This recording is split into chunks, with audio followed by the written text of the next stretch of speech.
would tell how he would go out with his father shopping. Always talked about how he was with his father. And as he said from even that story, you could understand his mother was the disciplinarian. His father, he was more lenient.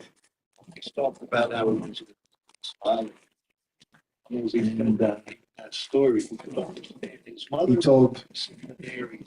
Very first school, Gurukula, which was Dallas, Texas. He was giving class one day. Of course, the teachers were there, the ashram teachers, the classroom teachers, and the children were there. I was saying, when I was young, he was giving class when I had tutors. He said he had a few tutors. One teacher would come to the house, and he was teaching Prabhupada how to play mridanga and harmonium. And then the other teacher was teaching me the ABCDs. I was teaching him his school type activities. And he said, my father, he would bring in his tutor first. His interest was always with Prabhupada, was that he becomes a great devotee of the Lord. My father, his mother, he said, wanted him to be a barrister, lawyer. That was her interest. But the father always, his ideal was simply he would be a devotee. He said his father had a Srila, Shalagram Srila. And he had a little thing he would hang around his neck, and he kept it in a little silk case. So the Srila he would take everywhere. He said his father had a Srila. Anyway, one of these shopping trips, as they were going, he would hang a little store. If you ever seen how the stores are down every street. Anyway, one of these shopping so Prabhupada saw some toys, and he saw guns, toy guns. And Prabhupada told his father, get me a gun. His father complied right away. He bought him a gun, and Prabhupada had the gun in his hand, and he was looking at the gun in his hand. Of course, in those days, it wasn't plastic guns. It must be metal. And he's looking at the gun in his hand, and then Prabhupada looked at his other hand. There's no gun in his other hand. He looked at his father. He said, I need a gun for this hand. And at that time, even his father objected. I never heard Prabhupada tell so many stories about his father, but his father always was whatever he wanted, he got. But Prabhupada said, he objected and said, no, you have a gun. But Prabhupada's determination was there, from the very, very beginning. Without that kind of determination, what's the question he would have done, what he did? Establishing temples all around the world, making Vaishnavas all over the world. Not a simple task. But that same determination was there even when he was just a young boy. So Prabhupada, of course, said, no, I need another gun. And of course, like the mother, father, same thing. Said, no, you have a gun. So for the third time, I tell you, when you hear stories, three times is very special. Nothing ever goes past the third time. So again, Prabhupada said, I want a gun. And his father objected, you have a gun. He said, I became very upset. And he said, I lay down on the ground. He said, started banging my hands on the ground. What do we call it? He had a tantrum. Yes, he said he had a tantrum. Started banging his hands on the ground. And he said, I banged my head on the ground. Then he looked at me. He said, you see this scar? Prabhupada had a scar on his forehead. He said, that scar is from that time. So this was our Srila Prabhupada. It wouldn't take no for an answer. It was always the same with everyone, always. It was 1973 when Prabhupada was in Los Angeles, 1974. And of course, the BBT, Bhaktivedanta Book Trust, was there, which they were the trust that was printing all of Srila Prabhupada's books. And it was on one of those, it was a very famous morning walk. Prabhupada had translated the entire Chaitanya Charitamrita, and no books were there. None of not the Adi Leela, not the Madhya Leela, not the Antya Leela. 17 volumes of books they were behind. And Prabhupada said, how can I be inspired to translate? He said, you're not even producing them. Like with the Bhagavatam, as soon as he would finish a canto, sometimes there would be 3 books in one canto, 2 books. As soon as he would complete one section, he expected to see that book printed within a month or 2. And generally that was happening. But the translation of Chaitanya Charitamrita, which was in Bengali, was much, much quicker for Srila Prabhupada. So he had finished the entire Chaitanya Charitamrita, and there was only like 1 book that had come out, that had been in print.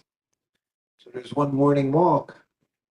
Prabhupada said, how am I to be inspired to translate if you're not printing? And he asked the manager of the BBT, he said, how long will it take for you to get these books printed? And he said, well, Prabhupada, he said, it takes, at that time, of course, there were no computers. This is 1973, 1974. Everything was done simply by hand. You had all the typesetting had to be done. You had the diacritic marks had to be put on everything had to be done manually. So we gave Prabhupada a figure, something like 6, 7 months, maybe even a year. Prabhupada said, no. He said, I want it all done. He said, 2 months. Hey, Krishna.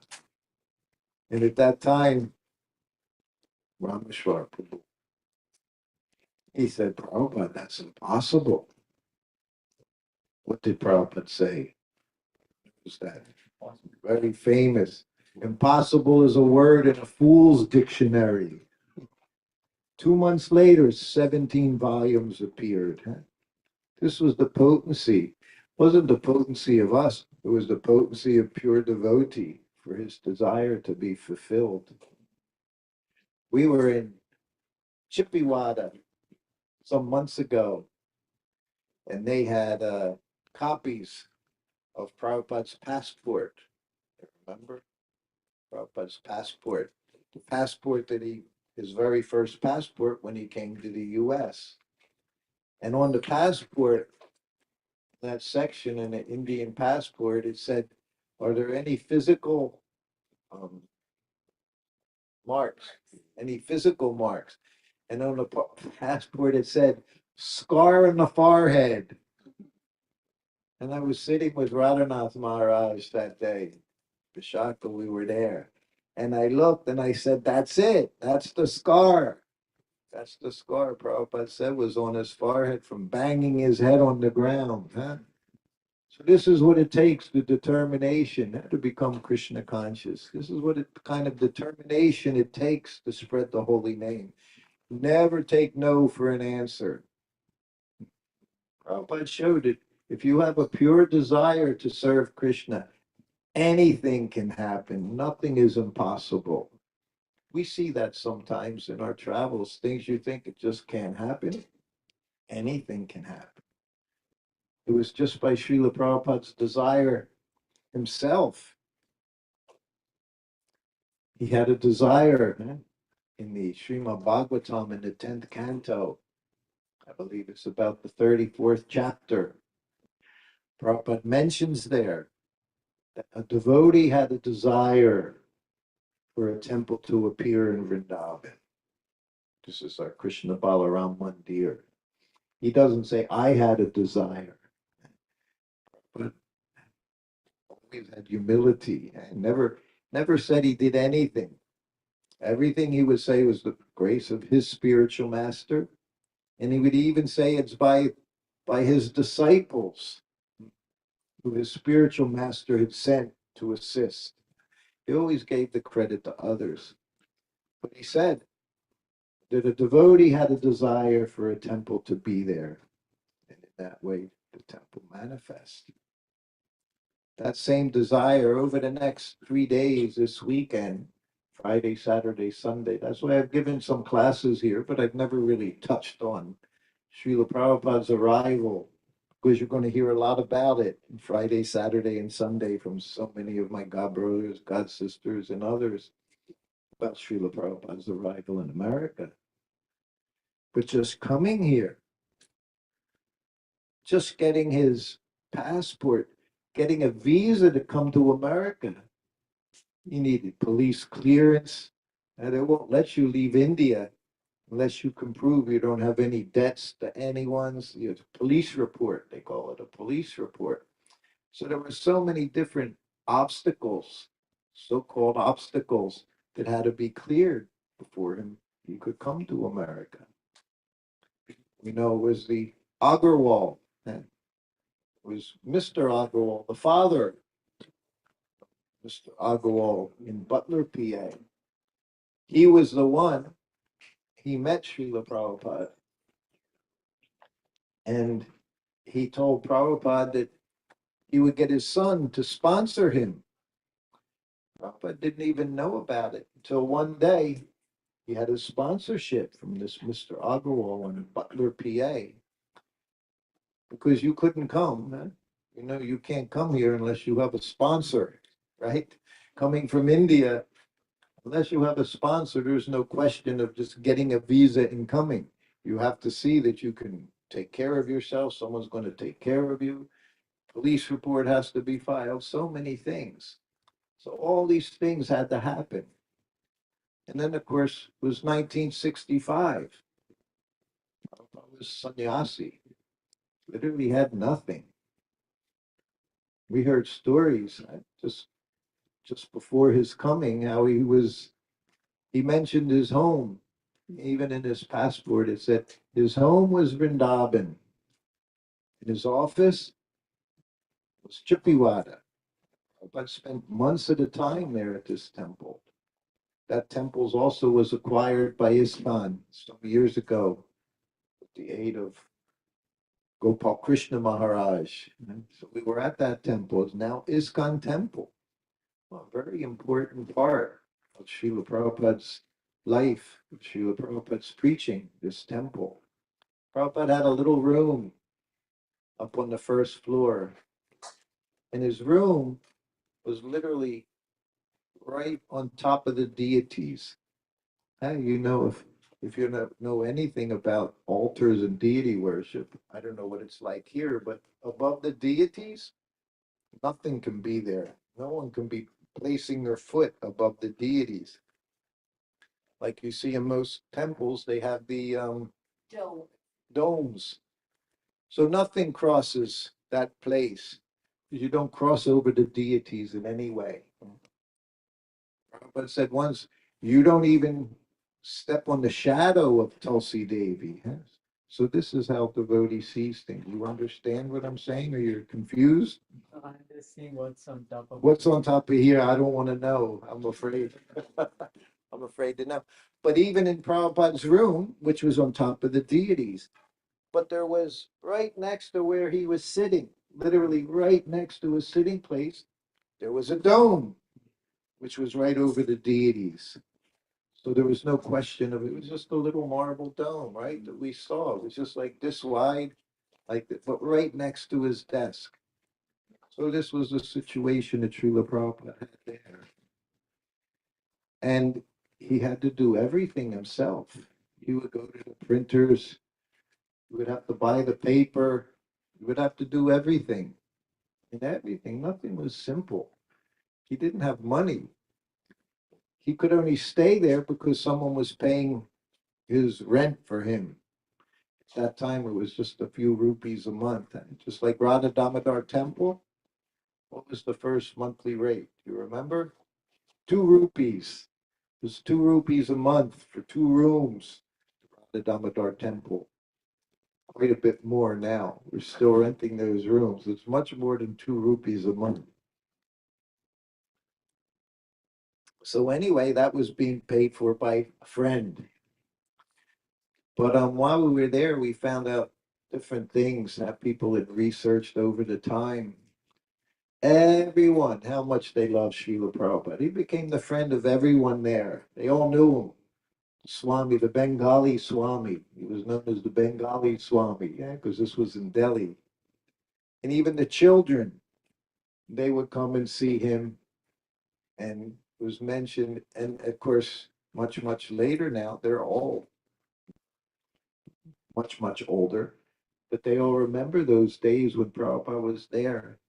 And Prabhupada had given the different children, he would give them all nicknames.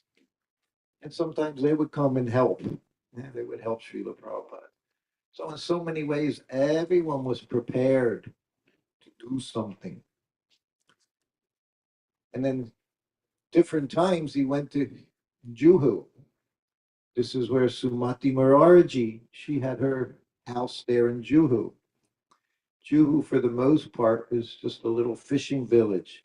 But there was a beautiful area right by the beach, south of Mumbai, much south of Mumbai, but it wasn't a very popular place. Anyway, a few things happened. One was Prabhupada said while he was going to see Sumati Morarji at different times, he saw this piece of land way back then, 1965. He saw this piece of land and he thought this would be a nice place for a temple. This was before any temples were there.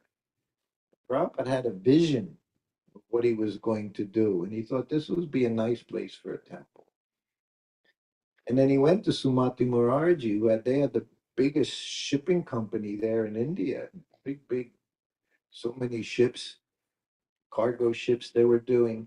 And he approached her for passage, had to get free passage to go to America.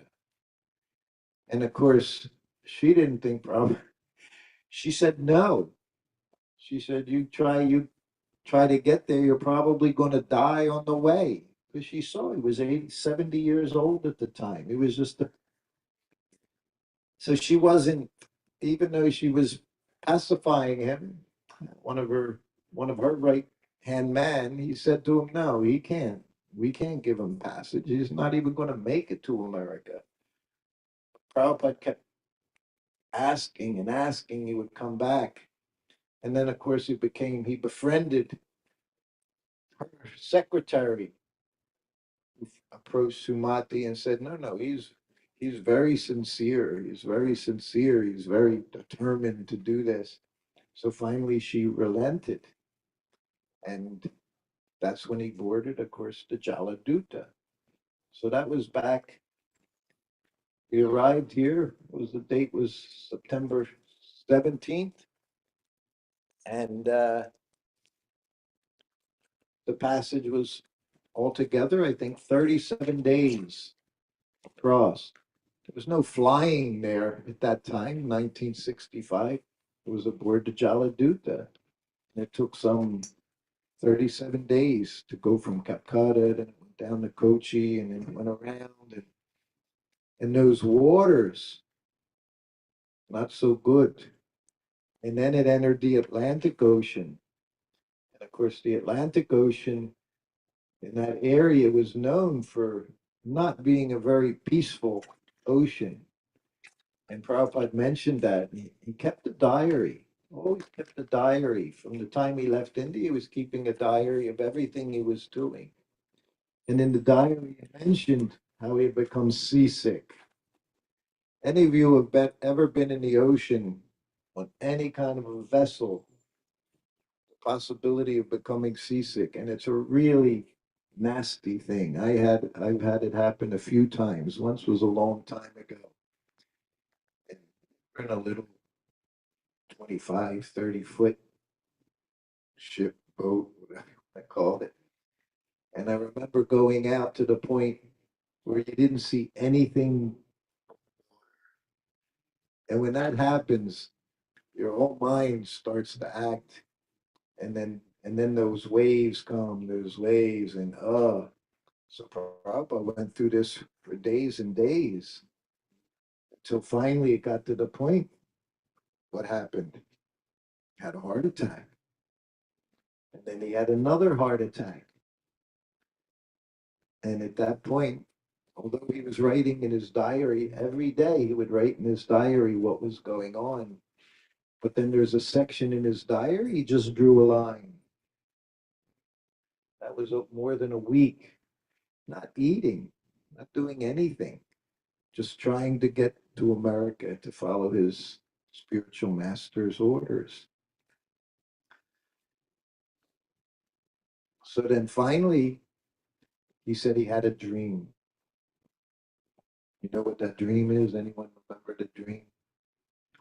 People need to study these things. Not just that I should know these things. You all should know the struggles Srila Prabhupada went through so that we could have very nice, easygoing life here in Krishna consciousness. Huh?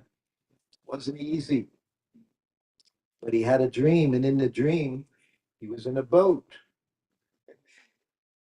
And who else was in the boat with him?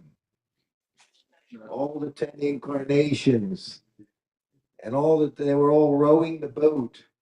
They were rowing the boat for him. And when he got up from that dream, he could understand that Krishna had taken control. And he thought everything is going to, then he understood everything was going to be all right. He had passed a very big challenge on the way to America.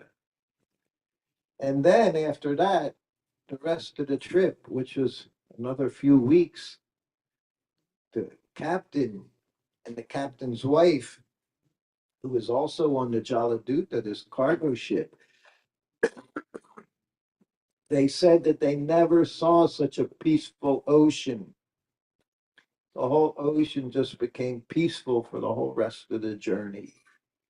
Prabhupada says that the captain's wife, she said to him, "You please come with us."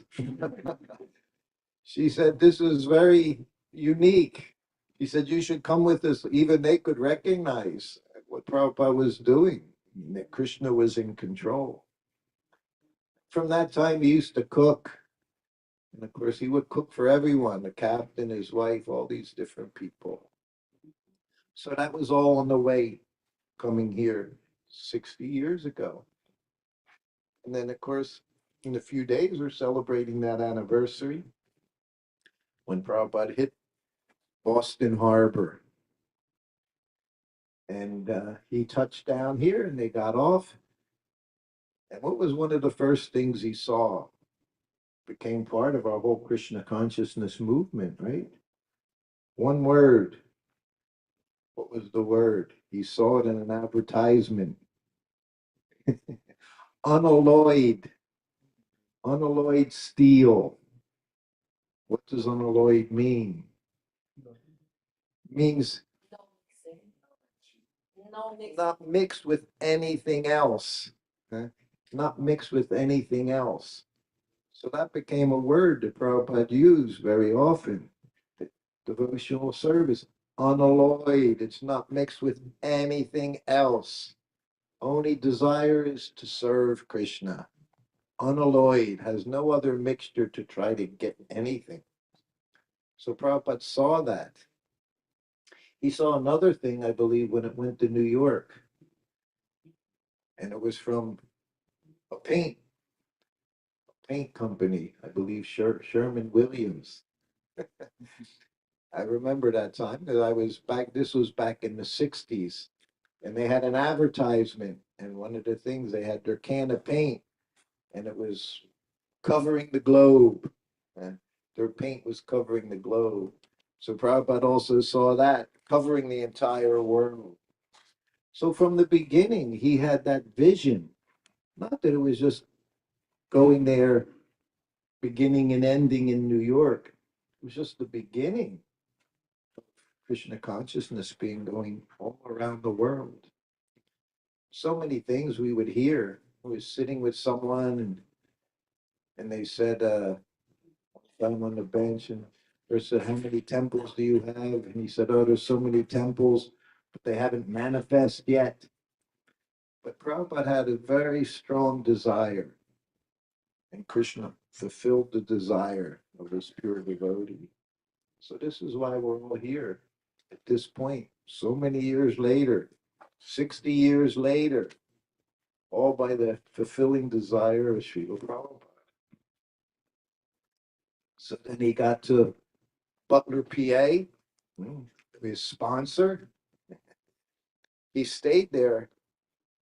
He stayed there for some days. He said, but it wasn't easy. He said it was difficult. What would happen? He said, when he opened up the refrigerator, there was meat in it. Imagine Prabhupada seeing meat, huh? Dead bodies in the refrigerator. In the refrigerator. He said, but what could I do? And neither did he chastise them and say, oh, what are you doing? He just accepted this is the condition he was in. But then soon after, he got a room in where? The YMCA. And then he would walk back and forth and he would do the cooking there. And the Agarwal family, they were very happy Prabhupada was cooking because his cooking was fantastic. And they probably hadn't tasted anything like that since coming to America. So Prabhupada would cook. We saw the picture, they had the little child. Prabhupada was just always accommodating to everyone as he worked to fulfill his mission. He also told a story when he was using the bathroom. You know, I've often told when Prabhupada, wherever he went, Prabhupada always lived the same, just like in Vrindavan. In Vrindavan, he just had a cushion on the floor, and in front of him, little table. Wherever he came in America, he didn't have big living rooms with couches and sofas, table, chairs, television. It was the same wherever he went. A cushion on the floor with a little desk in front of him. And the lighting, just a little lamp so he could do his translating work. This is his lifestyle everywhere. Wasn't interested. I say some beautiful places Prabhupada lived. We were just in England, Bhaktivedanta Manor. Such a nice place. Prabhupada wasn't interested. If the sun was out, he'd go outside and sit under the tree, chant japa, read his books, have me read his books. So this is what he encouraged us to do. And then some years later, he went back to Juhu. This was 1972. And that piece of land that he looked at 7 years before, he bought that piece of land, that very same place. We also know the Chapati Temple was an area where Srila Prabhupada also went and thought, nice place for a temple. There's a temple there. So this is the power of the pure devotee. He has desires, Krishna fulfills those desires. Pure desires of the pure devotee. And Krishna fulfilled them. And then finally, he wound up where? Tompkins Square Park. And we say that's where it all began, Tompkins Square Park. You'll see videos, early videos, the devotees chanting there. And it was simple. He didn't have a band behind him. There weren't any instruments behind him. You'll hear two things in the early days. Didn't even have a mridanga. I had that little bongo. I mentioned that the other day. That bongo is in New Vrindavan, in Prabhupada's palace, in a little case there in the palace. That mridanga that was first being banged on, they were chanting. And then, of course, had the little hand cymbals. And Prabhupada sat under that tree in New York City. There's a big plaque there, that tree, New York City, right? You've seen that tree. Of course you have. Your father has brought you everywhere. saying this is where the Hare Krishna movement began, just by one devotee, pure devotee, chanting purely. And so many people became attracted, not by instruments, but by the pure chanting. And you'll see those early people. Some of them you'll see Achyutananda and Hayagriva and Kirtananda and Brahmananda. And they would all just sit there. Prabhupada would chant. Gradually they started to respond. And Brahmananda tells a story what happened. So Prabhupada would chant 2-3 hours straight every day. He would go to the park, chant for 3 hours or so in the afternoon. The, these young devotees, not initiated, they were just attracted by this person, this Swami from India. And he was chanting. Brahmananda said one day he just became inspired and he started dancing. Started dancing. A couple others they followed and they just started going around in a circle and dancing.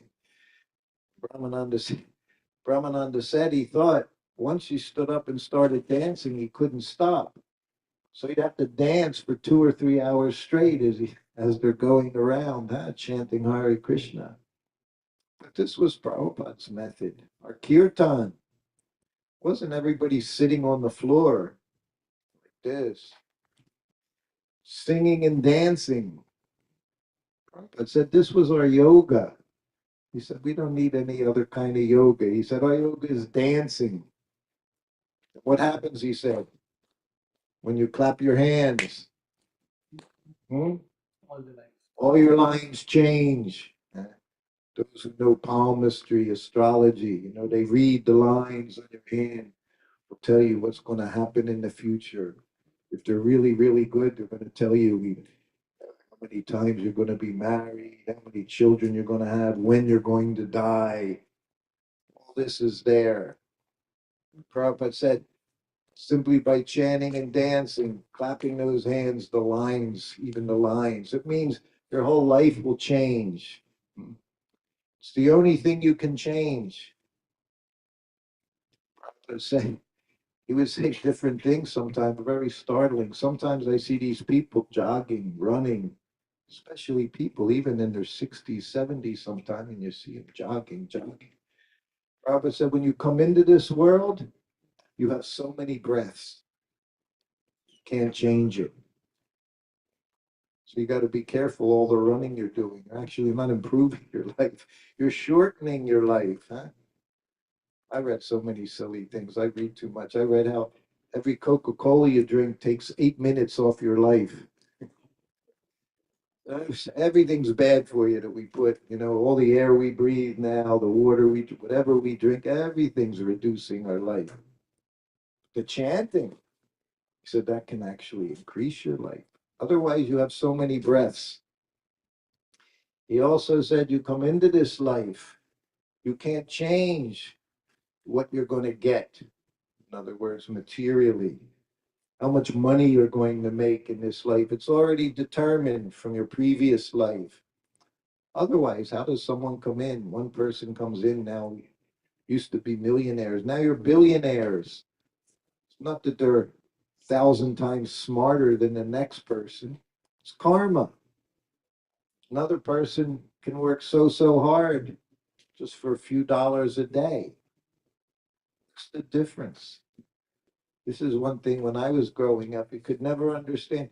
Why is people suffering? Why is a child suffering? They're innocent. No, not innocent. Previous life is there. Krishna consciousness made everything so clear. Grew up in Christianity. We never understood. We could never understand why one person seems to be enjoying happy life, lots of money, nice family, another one's struggling, all because of previous life. So he said, you can't change what you get. You can decide how you want to make your living, but what you're going to get, that's already determined. see that also in people's lives, how things can change just like that. Bad to good, good to bad. So all these things are going on. Anyway, we have a big, big weekend ahead. Many devotees coming. I have many God brothers and God sisters. They're going to tell you so many wonderful things about Srila Prabhupada and what he did and how everything is going on. So we hope all of you will attend. And it starts Friday, I believe, 4 p.m. Is that right? Yes, 4 p.m. on Friday, then goes on Saturday. And then Sunday, we have the big boat festival going to that place, Boston Harbor, where Srila Prabhupada. Very special place. Tirtha. I say this, Boston's a very special place. The first place Prabhupada entered, placed his lotus feet, changed this world. So take advantage of it over the next few days. Be part of it. I came here. We came here from Vrindavan, India, New Delhi. We came here just to be here for this weekend. It was a very special weekend. That is anniversary weekend. And if you come in at 10, you get special mercy. Every day we're getting mercy. When you come to these special days, festival days, anniversary days, you get special mercy. 100 times, 1,000 times the mercy that you would get on a normal day. So take advantage, please, everyone. Come. Anyone has any questions at this time? We can have a few minutes, questions and answers. Yes, Prabhu. Um, I don't know if this is appropriate. If it's not, you may not answer. Oh, it's behind. Oh, behind me. Thank you. Yes, go on.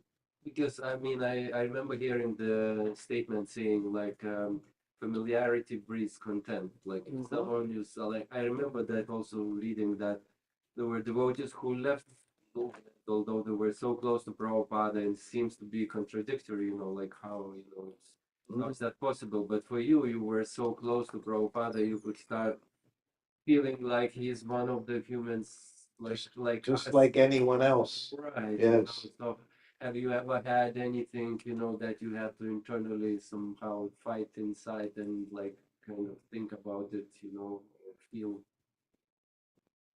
I was fortunate in that I always understood I was very, very fallen. And I always saw that Prabhupada, everything he was telling us to do, he was doing it. So as we say in America, he was the real deal. He was walking the talk, not just telling. And we see that in so many, I would say, bogey yogis, or so-called sadhus. They preach so many things, but they're doing so many things behind the scenes. I was with Prabhupada behind the scenes all the time, and I saw he was pure. He had, like I said, he he sat on a cushion on the floor. He sat on the floor. There's a little straw mat, a little table there, taking prasadam. Didn't have big, big, big dining areas, chandeliers. Never asked for anything. He never asked. He never even. He went through probably 15 servants because, as you say, sometimes familiarity breeds contempt, and one reason or another, people would leave. And some of it was just that. Even Prabhupada said that. They think he's just this old man. You know, he's eating, he's sleeping, he's passing urine. He's doing everything like me. What's the difference? But I saw the difference. He spread Krishna consciousness all around the world. Nobody else had ever done that. And in a sense, I feel it protected me that I saw things in that way. I wasn't, I've never been a very philosophical person, philosophical, but I mean, I never had, as Prabhupada would say, over intelligent. That we also saw with Prabhupada. I mentioned that the other morning about Sanskrit. Some of them would learn a little Sanskrit, and then they would even think, oh, Prabhupada's not translating this properly. Because according to the strict definition in Sanskrit dictionary, words like this, words like this. But Prabhupada's process, everything was based on devotion to Krishna. So everything he would translate in that way.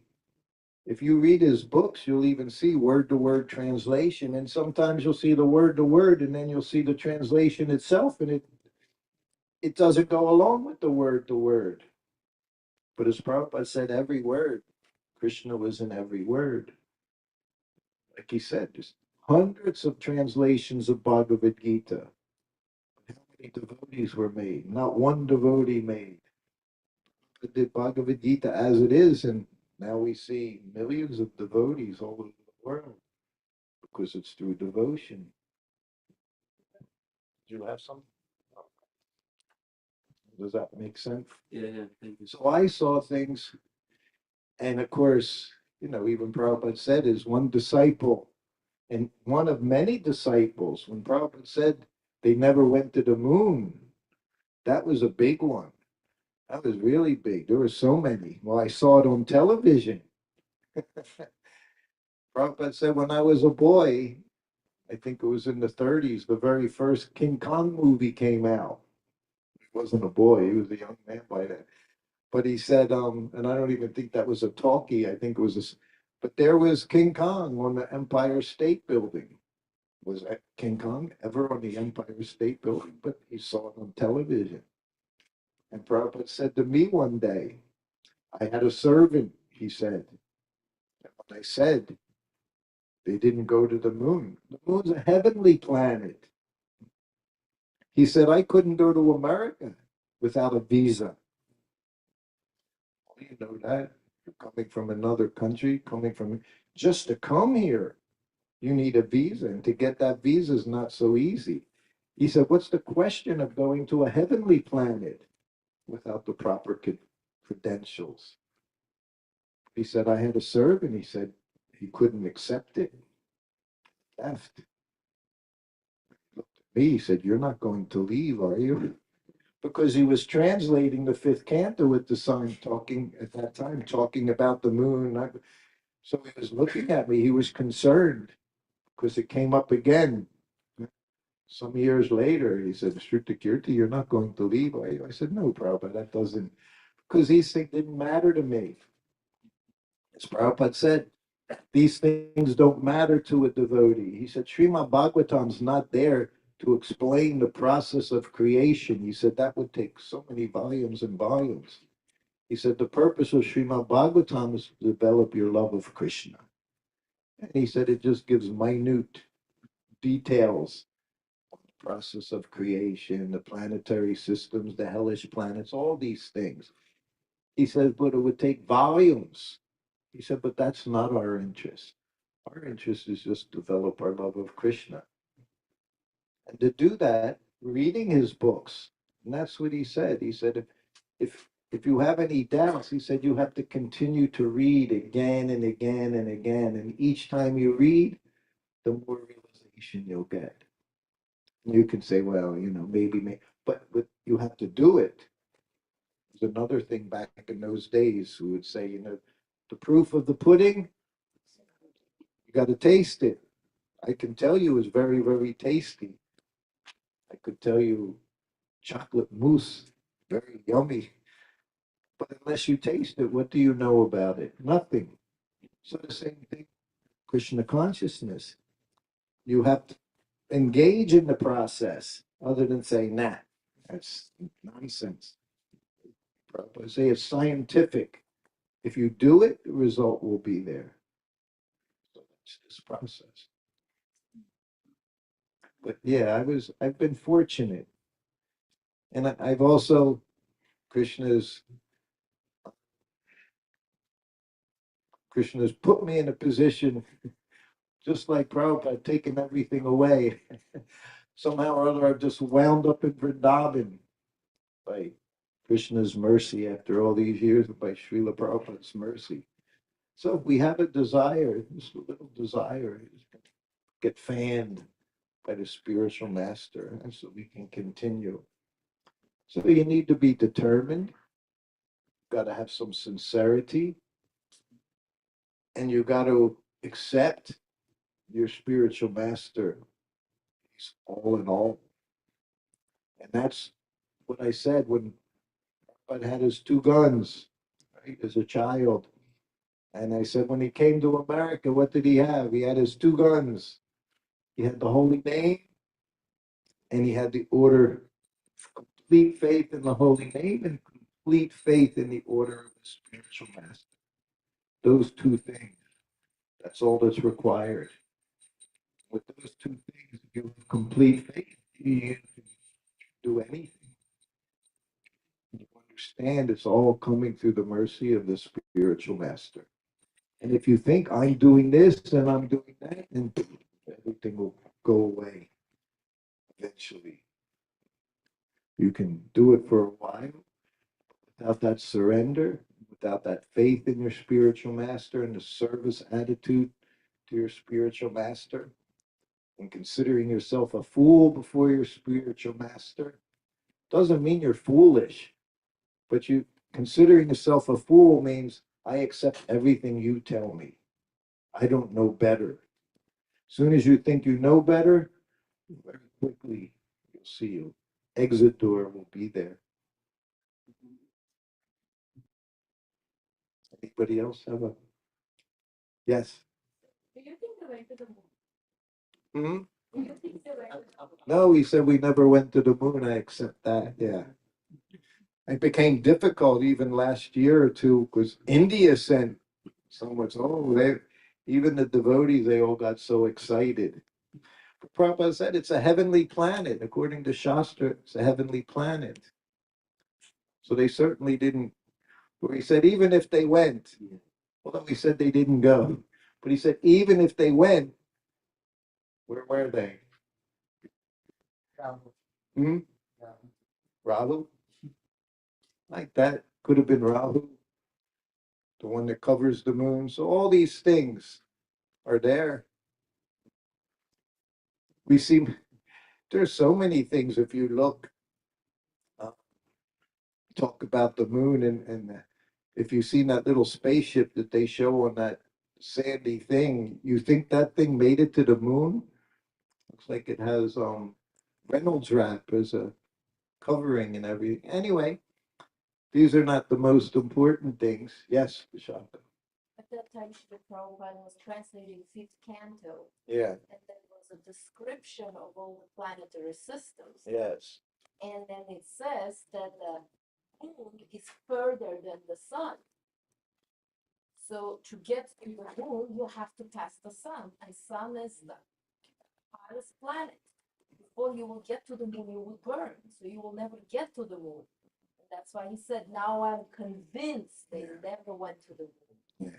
She's saying when, and that was when we were 1975 in Perth, Australia. Are you saying you think they faked moon landing? Huh? Are you saying you think they faked the moon landing? Many people say that, not just me. How do you think they faked it? How? Haven't you seen movies ever? Yeah, but they didn't have that kind of technology. Huh? They didn't have that kind of technology. They didn't? Didn't look that Actually, this is not what I want to get into, but actually you'll We see. want to just talk about Shastra, not about technology. But even when it was going on, technically, when they showed different things, it was done on Earth, showing you what's the word they used? What it would look like, because they didn't have the ability to show it. So they literally had a studio that's accepted that they did it to show the what it was going to be. That was readily accepted. If, you know, if you want to study up on it, you can study up on it. But yes, that's okay. But see, that's the difference. Just like Prabhupada, whatever his spiritual master said, he accepted. So in the same way, what we hear from Prabhupada, we accept. You have to see, he came to America first person ever fulfilled the desire of Lord Chaitanya Bhaktivinoda Thakur, his spiritual master, literally spread Krishna consciousness all over the world. So we accept that he's pure devotee of Krishna, came from the spiritual world to fulfill the desires of Lord Chaitanya. So that's what matters. What can I say? It's not like I'm a fully enlightened being who completely understand everything, but No, exactly. And I don't know either. But our interest, as Prabhupada said, the whole Srimad Bhagavatam is so we can develop our love of God. This is our interest. And if there's something we don't understand, there's so many things you're going to read in Srimad Bhagavatam that seem impossible. Hmm? How many cows did Nanda Maharaj have? Huh? Do you know? 900,000. Can you explain that? there's a lot of unexplainable. Exactly. How many wives did Krishna marry? 16,100. Do you know that? 16,108. And each one was provided with a palace. And each expanded himself for each wife. he was with each one, and each one had 10 sons. So all these things are beyond our comprehension. The whole spiritual world is beyond our comprehension. But you're here for what reason? Because I like kirtan. That's it? That's why put me in the door. No, we all like kirtan. Why do we like kirtan? Because it makes me happy and feel. But why does it make you happy? Can't totally explain it. I mean, rather than a Beatles song. Something about the vibrations. There you go. The sound vibration. And what is that sound vibration? Krishna. It's the name of Krishna. And what is the difference between Krishna's name and Krishna? Nothing. Are you, what is your background? Are you Christian? Okay. So then you're familiar with the Old Testament. Yes? Okay.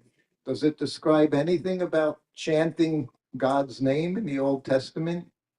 We avoid saying the name of God. It says the holy name, God's name is hallowed. It's holy.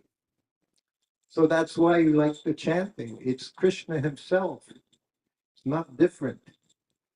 And that's why here, 50 years later, I'm singing the same song. Not that, if you look at the top Billboard 100, it's changing every week. What you like this week, next week, it's throw it away. But the holy name isn't like it because it's holy, hallowed. It's literally God's name. So this is what's important. And this is why you like kirtan. This is why kirtan, everyone now around the world are liking kirtan because it's a transcendental sound vibration. It's not part of this world. It's from the spiritual atmosphere. And that's not just in Krishna consciousness, any bona fide religion. Prabhupada said you can chant any name of God. It's transcendental. But we follow Lord Chaitanya Mahaprabhu, who 500 years ago appeared, Krishna himself, and promoted the Hare Krishna mantra as the mantra to be chanted, that at the end of this life, we can go back home, back to Godhead. That's Hare Krishna mantra. So we concentrate on chanting Hare Krishna. But Prabhupada said all of God's names are transcendental. And you'll see that. I know, I saw in Christianity, there are certain things you chant. I can't think of them right now, but they continue to be popular year after year, generation after generation, because they're not mundane sounds. Okay. One more question? No, we can finish here. It's 8 o'clock. think we can finish here. So again, I hope to see you. Oh, and I have a little something. We have the 60th anniversary, but for those of you who are interested, this 50th anniversary. These are Srila Prabhupada's slippers he wore 50 years ago on a Japan Airlines flight. And Japan Airlines was kind enough in those days, and they still do it. They give you slippers and headphones and earplugs. So Prabhupada wore these 50 years ago this month. So anyone, if you come up here, if you like, you can get transcendental lotus feet of Srila Prabhupada, just like this, on your head. Like this very intelligent Mataji here. See, this is devotee. Hare Krishna. You're welcome. One more time. One more time. Okay. This is our interest. See, this is our interest. Hare Krishna. All right, Srila Prabhupada ki jai. Hare Krishna. And please don't touch Srutakirti Prabhu's feet. You can take- Please you don't come- touch the feet. You come here and sit. You guard them. Be seated, be seated. Okay, Hare Krishna. Hare Krishna. Okay, Hare- here is, yes. If you do not know anything about Srutakirti Prabhu, let me introduce you. He is one of the fortunate disciples of His Divine Grace A.C. Bhaktivedanta Swami Srila Prabhupada, Hare who had the rare privilege of serving as Srila Prabhupada's personal servant from 1972 to 1975. During those years, he closely assisted Srila Prabhupada in his worldwide travels, daily routines, and intimate services, thus gaining a unique insight into Srila Prabhupada's instructions, moods, and dealings. He has written few books. So one of the books is What is the Difficulty? So please take this book, and if you want to have a signature, you can have that opportunity right now. Hare Krishna. So now what we will do, Hare Krishna. please come forward. We will chant the Hare Krishna Mahamantra. And please do not go. We are celebrating Srila Prabhupada's 60th anniversary of his arrival in USA. This weekend, we are going to feed almost 10,000 plates of prasadam. So it's a Right. huge, humongous amount of cooking is going on in the kitchen, and we would love to have you for the festival. So it's on Friday and Saturday we have at MIT from 5 p.m. to 10 p.m. both days. On Friday there is a kirtan, and on Saturday we have the other dignitaries and other Srila Prabhupada disciples who will be coming and speaking, and other cultural events. Yeah. Both days we have a nice prasadam in the evening. But on Sunday we have a boat. It's a cruise boat, higher end cruise boat. From 10 o'clock to 2 o'clock we'll be in the ocean. That's what the 3-day program. Get out of And here. of course, Sunday evening, we have a program at the temple. So this is what is the 3-day program. We have people coming all over the world, from all over the world, and especially from different parts of the United States. So please take advantage of this and help us in cutting the vegetables right now. Okay, after 5 minutes, when the altar will be closed, in this temple hall, we just have the tables here. Help us for 10 minutes, 15 minutes, 20 minutes, whatever time you have. Help us out so that we can, we can get ready for the cooking on Friday and Saturday and Sunday. So now let's please come closer. Everyone, please come closer and sit here, and we will sing the Hare Krishna Mahamantra. Let's give a big round of applause to our guest, His Grace Srutakirti Prabhu. Lovely, very good.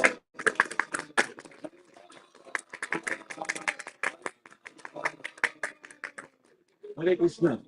Yeah.